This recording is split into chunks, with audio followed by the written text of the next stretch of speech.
There's an old joke it's not really a joke in its origin, but nonetheless, it's often told as a joke about Catholic parish life. The old, here comes everybody. The Catholic parish, the experience I've had of it, is here comes everybody.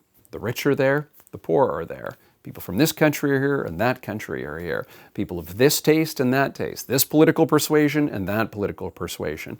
While I myself don't think that diversity is a good just per se, I do think that the Church of God should be like the people of God, the people whom God has created. And my experiences growing up were that churches were either hermetically sealed from each other across race or class or political beliefs. This church you could tell was going to be the Democrat Party of prayer, this one would be the Republican Party of prayer, and so on. But even more than that, once the churches got big, sort of mega church, they were self-selecting based upon interests. So I remember visiting a mega church once and seeing the list of activities you could sign up for. Like, interested in rock climbing? Join the rock climbing ministry. Interested in basketball? Go to the basketball ministry. All of which is fine. I've got nothing particularly against that. But you can imagine a large church, 5,000 people, 7,000 people, where everyone inside that community is self-organized around interest activities or particular tastes. And they're still not going to form something like the image of the richness of God in the fullness of what God has offered to the human condition in its variations of tastes, including the freedom that the church insists on to believe as you wish about matters which are prudential or non-dogmatic and so on.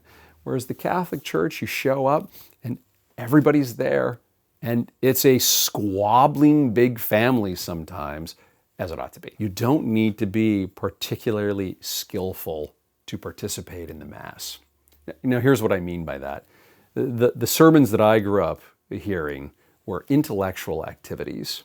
If you weren't particularly intellectual, or if you were incapacitated, but in the Catholic experience, if you can eat and beg, this is for you.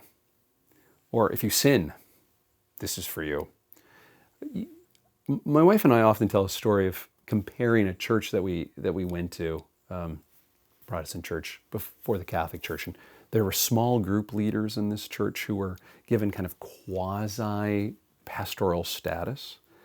And the temptation for many of them were to draw attention to themselves so as to make good examples of worship during the church service.